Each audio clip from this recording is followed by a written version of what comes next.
Pemirsa, ribuan umat muslim memadati kawasan Patung Kuda Jakarta untuk memberi dukungan atas kemerdekaan Palestina. Sejumlah tokoh turut hadir seperti Sekjen MUI, Amir Syah Tambunan yang lantang menyuarakan dukungan untuk kebebasan Palestina. Masa yang tergabung dalam Aliansi Rakyat Indonesia Bela Palestina ini memenuhi kawasan Patung Kuda Jakarta Minggu sore. Mereka mengecam keras kebiadaban yang dilakukan Zionis Israel terhadap bangsa Palestina. Sejumlah tokoh turut hadir dalam aksi mendukung kemerdekaan Palestina ini. Sekjen MUI, Amir Syah Tambunan menuntut Pengadilan Internasional dan Mahkamah Pidana Internasional memberikan sanksi kepada Perdana Menteri Israel Benjamin Netanyahu. Aksi Bela Palestina juga mengajak pemerintah Indonesia dan berbagai negara turut memberikan dukungan dan bantuan militer kepada Palestina.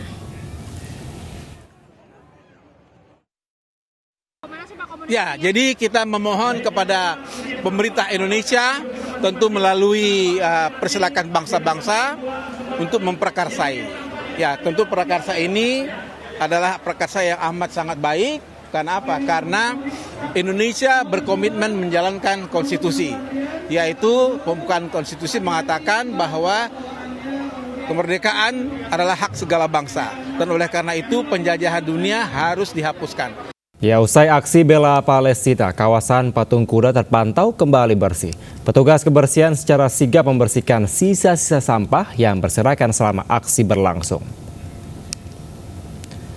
Petugas kebersihan terpantau membersihkan sampah dan sisa-sisa kotoran selama masa aksi bela Palestina di kawasan Patung Kuda Jakarta. Usai masa membubarkan diri, petugas berbaju oranye itu langsung membersihkan lokasi dari sampah bekas makanan dan botol minuman kemasan. Selain bersih-bersih, Dinas Perhubungan memindahkan kendaraan yang masih terparkir untuk melancarkan arus lalu lintas. Tak lama kawasan Patung Kuda kembali bersih dan kondusif.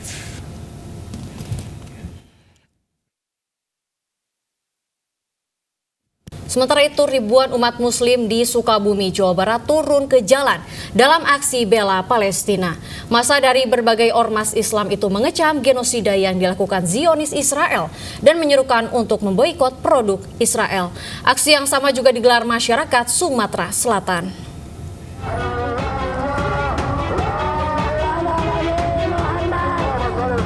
Ribuan umat muslim dari berbagai ormas Islam turun ke jalan mengelilingi jalan protokol di kota Sukabumi, Jawa Barat.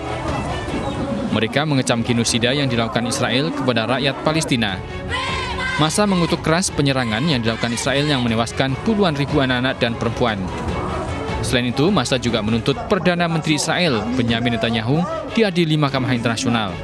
Massa juga menyerukan untuk memboikot produk yang berafiliasi dengan Israel sebagai solidaritas kepada rakyat Palestina. Genosida di Palestina itu luar biasa dan itu akan menyakiti kami sebagai umat Islam.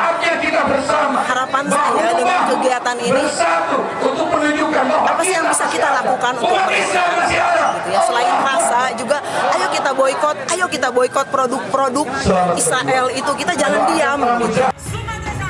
Hal serupa juga dilakukan masyarakat Sumatera Selatan di kantor DPRD Provinsi Sumatera Selatan. Aksi peduli kemanusiaan untuk Palestina ini berlangsung damai. Gerakan massa terpantau sejak pagi. Aksi ini sebagai bentuk dorongan masyarakat Indonesia agar Palestina segera mendapat kemerdekaannya dan mendesak Israel menghentikan penyerangan kepada rakyat Palestina.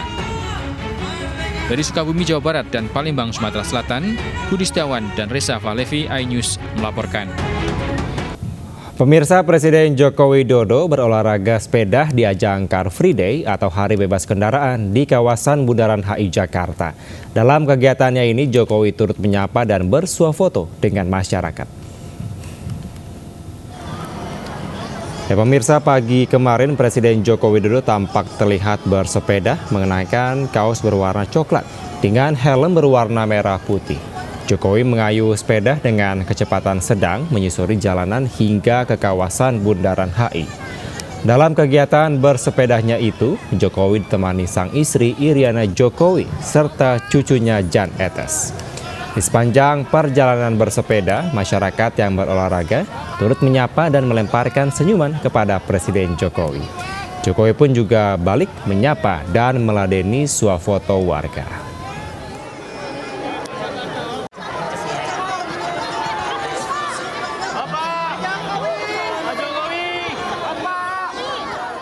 Ya, sementara pemirsa, air Zam-Zam menjadi air mineral yang paling diburu jamaah haji dan juga umroh di Tanah Suci.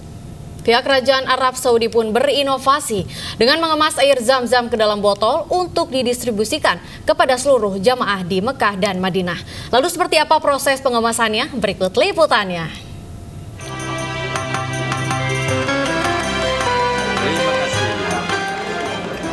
Tumpukan karton ini berisi botol air Zam-Zam kemasan 330 liter. Dan air Zam-Zam di sini dijamin original karena sumbernya langsung dari kawasan Masjidil Haram, dikirim ke pipa khusus. Untuk melihat lebih dekat proses pengemasannya, kami diharuskan steril dengan membungkus sepatu, kepala, dan juga masker mulut. Di tempat ini, proses pengemasan dilakukan. Air dimasukkan ke dalam botol dengan proses yang sangat modern. Kemudian, secara otomatis, botol yang sudah terisi ditempel logo merek UTK. Selanjutnya, di-packing ke dalam kardus. Di pabrik ini, setiap harinya mampu mengemas 10.000 botol ukuran 330 ml. Dan saat ini saya ada di tempat pengemasan air Zam-Zam. Ini seperti kita lihat, nih, nah ini. Nah, ini air Zam-Zam asli murni dan ini dikemas dalam botol untuk didistribusikan dan untuk dikonsumsi umum tentunya. Ini saat ini saya ada di pabrik pengemasan air Zam-Zam, ada di Kota Makkah. Kita lihat ya, ini belum dikasih merek. Ini kembaliin lagi. Nah, dari Mekah Arab Saudi, Komandan Nafi melaporkan.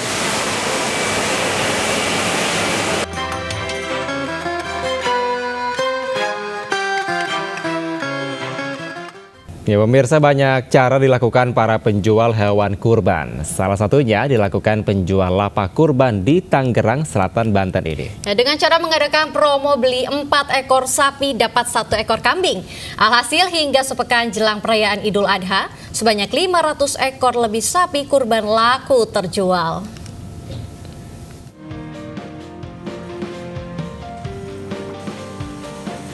Sepekan jelang perayaan Idul Adha, sebuah lapak kurban di Pondok Aren, Tangerang Selatan, Banten mengadakan promo, yakni beli 4 ekor sapi gratis 1 ekor kambing. Tak hanya itu, para sohibul Quran pun juga berhak mendapatkan 3 kupon undian berhadiah di setiap pembelian sapi, seperti AC, kulkas, sepeda listrik, dan hadiah menarik lainnya. Dampaknya, hingga sepekan mendekati perayaan Idul Adha, sebanyak 500 ekor sapi sudah laku terjual, dari mulai harga 20 juta hingga 100 juta rupiah. Di lapak ini, para pembeli pun dapat memilih berbagai macam jenis sapi, seperti limosin, simetal, pegon, dan peranakan ongol dengan bobot mulai dari 250 kg hingga 1 ton. Salah satu pembeli bernama Budiato mengatakan pelayanannya bagus, serta banyaknya promo membuat dirinya setia berlangganan sapi selama 15 tahun terakhir di sini. Selain bonus kambing dan barang, setiap pembelian sapi gratis biaya perawatan serta ongkos kirim sepulau Jawa. Selain harganya juga murah, promo-promonya banyak, hadiah-hadiahnya juga banyak sekali. Sudah berapa lama Pak? Saya selama ini beli di Sapipedia tuh sudah hampir 15 tahun.